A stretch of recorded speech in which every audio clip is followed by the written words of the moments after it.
everyone that works on the Acolyte is gay or black or something. Yes. That seems to be like the only requirements for getting hired onto this show, or being, well, I guess, and being married to Leslie Headland.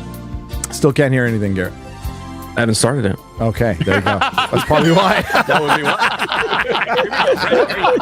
Let's see. The motion pictures have not moved yet. Boomer! We got a boomer! Boomer! Boomer! Boomer! We got a boomer! Nerdrotic.com. Hopefully we can hear this one.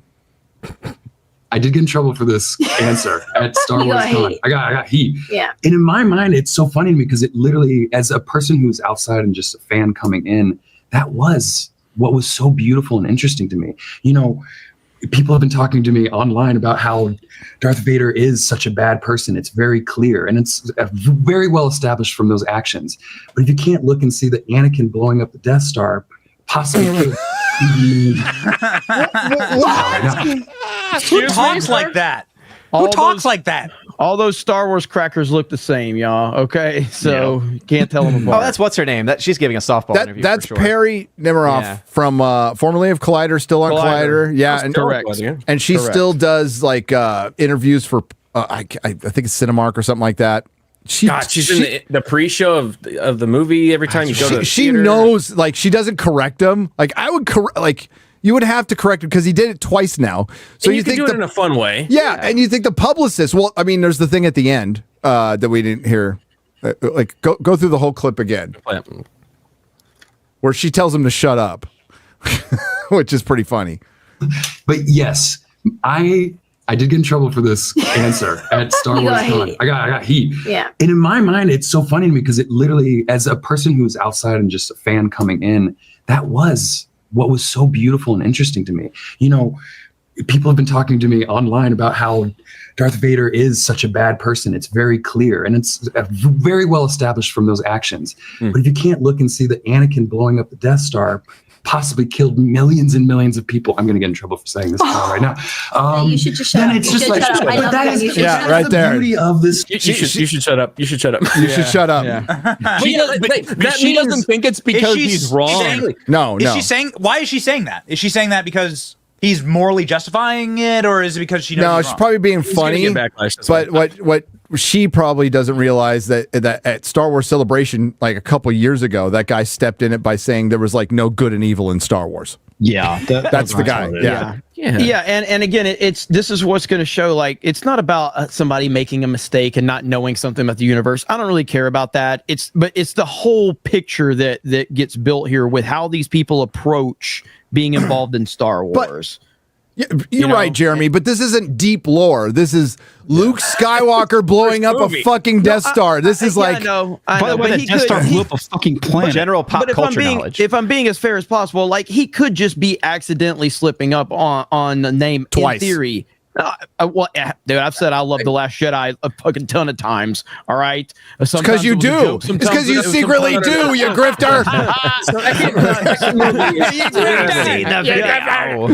Yeah. All right, play this. All right, let's go this one. I would say a battle for power. I mean, the best parts about Star Wars is there is no good or evil. It depends on what side you're standing. You know what I mean? That you can look at any angle and see yourself relayed through all the characters, Darth to Luke. You know what I'm saying? Darth. He does. Any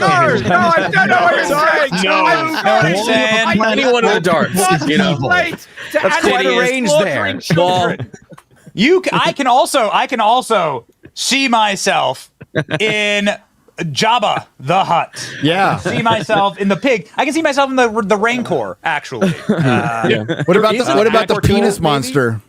There is an actual, like, interesting conversation you can have. These people are not ready or at that level to do so. These people are fucking retarded, right? But if you did, think about, hey, how the Empire ends up selling the destruction of the Death Star to its people.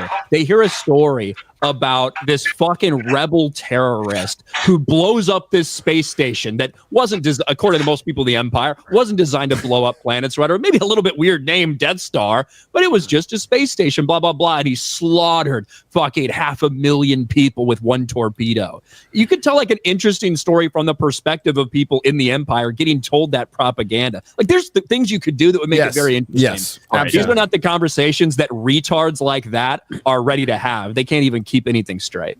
Can you like explain to me who the hell these people are? Retarded. Who are they? Like I've never heard of any of these people. Diversity hires. Yeah, and you modern never will. Actors hired for diversity, yes, but modern they actors, are. They aren't white males, which makes them very, very, very important to Disney Star Wars casting, because that's literally all that they've ever cast. Like, and this goes all the way back. Like, look at everything. Look at The Force Awakens. Look at Rogue One. Look at all of the casting. They have went out of their way to stay away from white males.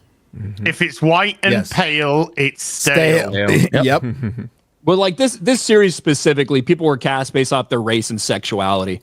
Like that's just the bottom line. Who we're about to listen to here, this dumb bitch, Jodie Turner-Smith, who's like, Star Wars, we need more women in Star Wars. Too many men, right? This bitch, she is playing, confirmed now, to be a lesbian witch leader. What the fuck? Jesus Christ. I don't know why that had to be mentioned. There was like 6 words mentioned about her character, and one of them was lesbian. So it's very important. Yes, very important. Was one of them retarded? So my character, you know, she's a powerful leader. She's a powerful leader. Yes. Oh my God. Which I was very excited to kind of be in that, because I feel like Star Wars is very like patriarchal, so it was kind of cool to have like this sort of woman-centered figure. God, kill me. Just a woman-centered figure. What is she wearing? What does that mean? What is she wearing on her ears? Like a IKEA chandelier. Oh no, that's the Death Star. Yeah, it's a Liberace chandelier on her ears, right there. It's a Wakandan artifact, I believe. Garrett, Father Christopher Miller's tweet I put in there. Now, see, if you pull this up, if the Empire sold it like this, then it might have made sense.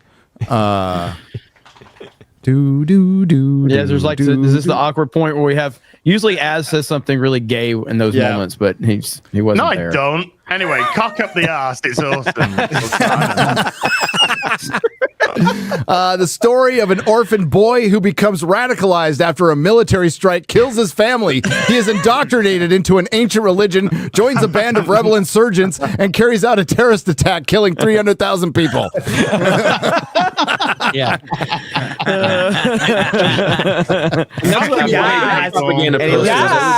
Yes. He's a strong leader. Yes. Good and evil.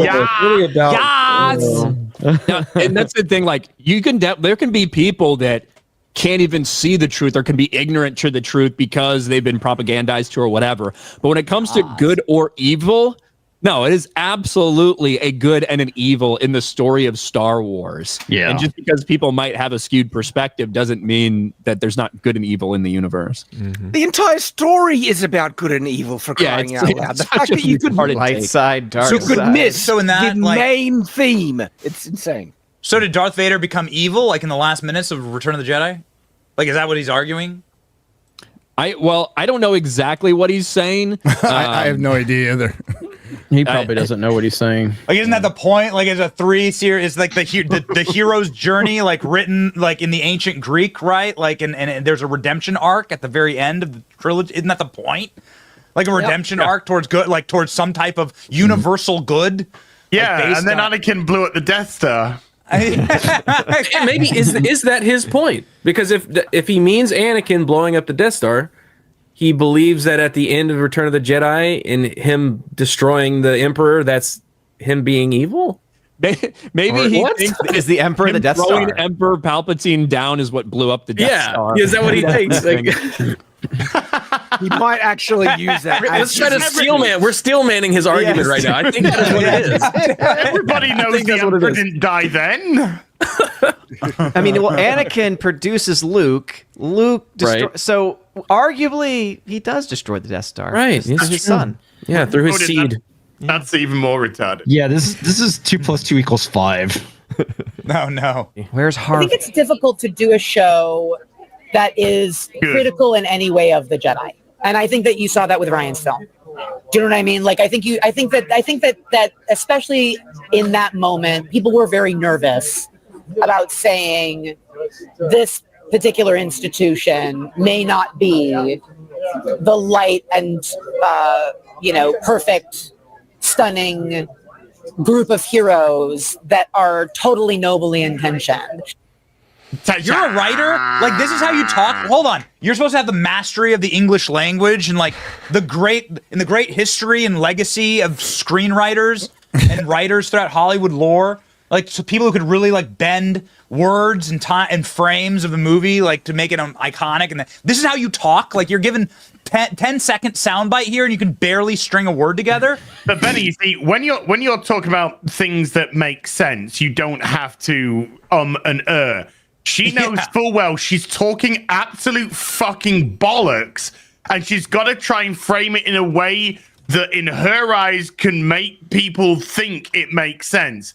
But when you're talking about the fucking Jedi and, well, they're not really like the good people, and then they're not like these, and you're like, shut the fuck up! Well, I mean, in a lot of ways, she's making a show about space lesbians because you're gay! She's embracing the internet All right, that the Jedi are evil. That's the thing that's so retarded about all this crap. Well, So it's did like she- yeah. that's what one of the flaws. Like, the Jedi were not perfect, right? They were flawed, and they ended up having too much allegiance to the Republic and to the government ahead of the will of the Force. Right? That is one of the points that come across in the prequels. So we already had it established in the prequels that the Jedi are not infallible, that they're not perfect, that there's things, there's problems, there's mistakes that they make. So it's weird, the idea that you're doing something revolutionary by being critical of the Jedi when that's what the prequels were. Like, it's weird to say it's time to have a matriarchal Star Wars. It doesn't make. I mean, the Princess Leia is the most iconic female hero in cinematic history. No, like, yes, arguably. She's right there. Then you She's also definitely have in top 5. You have Queen, Amidala, and then you also have Mon Mothma. Mon Mothma. So who the hell are these people? Like, taking credit for they this? don't know shit. Exactly. They don't know crap. And to build off of Ryan's point where he was saying about, the prequels have multiple scenes where the Jedi are shown as not being perfect. Like there's heaps of scenes like that. Like Qui-Gon saying, that they have that, you're too old to learn a Jedi and stuff like that, and him going against the Council. And there are multiple times when characters are critical of Jedi, the actions of the Jedi.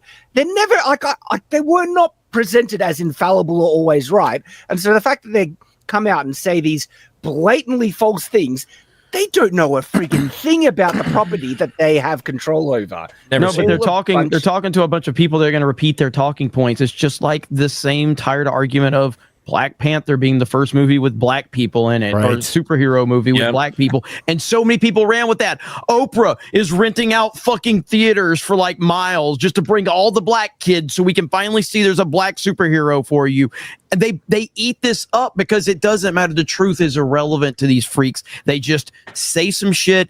Nobody holds them accountable. They're rewriting history right before our very eyes, and they do not acknowledge anything. So in order for them to preach to the nonsensical crowd that they are preaching to, they sit there and they pretend like they're breaking down barriers. They're inventing something that isn't there so that they can then overcome the thing that isn't there in the first place. Therefore, when they fake get over that barrier that they've created, they get celebration from the weirdos that they're pandering to. Happens every fucking time, and it's gonna happen again. The next time a fucking movie comes out with a black lead character, they're gonna pretend that this is the first time it happened. They do this all the time. Problem, reaction, solution. Yeah. Create the problem, create the solution, congratulate yourself. That's exactly, and that happens in a lot of this stuff. So we got a video here to give you some context. Somebody says something really bad. Really? Hey, I don't know the name of the star of the Acolyte, the one that's playing. Amandla Stenberg. Amandless? Amandla. Yeah. Okay. Who identifies as a black non-binary radical feminist. Hit play, Garrett. I'm on a Star Wars ship, and now I get to beep bop boop bop beep. Oh no, cancel her! She said beep bop boop. Well, it's she over. needs to go into a 40-person struggle session Right now. Obviously. Yep. Right now. Take her out. Take her out. Why? So I don't. So this I do not understand because please tell me if I'm wrong. But You're wrong. was overt, and that's fine. That's No, my I'm just entire kidding. life actually is getting destroyed on the internet. Well, you're married. No, you're married. There you go. Yes. So was overt sexuality? Was there like a deep sexual?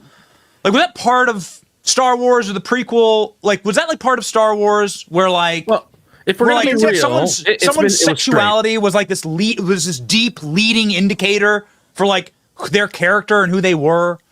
I mean, there was romance, right? There was sexual tension between Han and Leia and stuff. Right. You obviously have love stories that are at the center of both of the trilogies, whether it's Anakin and Padme or whether it's Han and Leia. But obviously, they don't get too into detail. And in terms of it's like a kiss in terms of gays or transgenders or like any shit like that.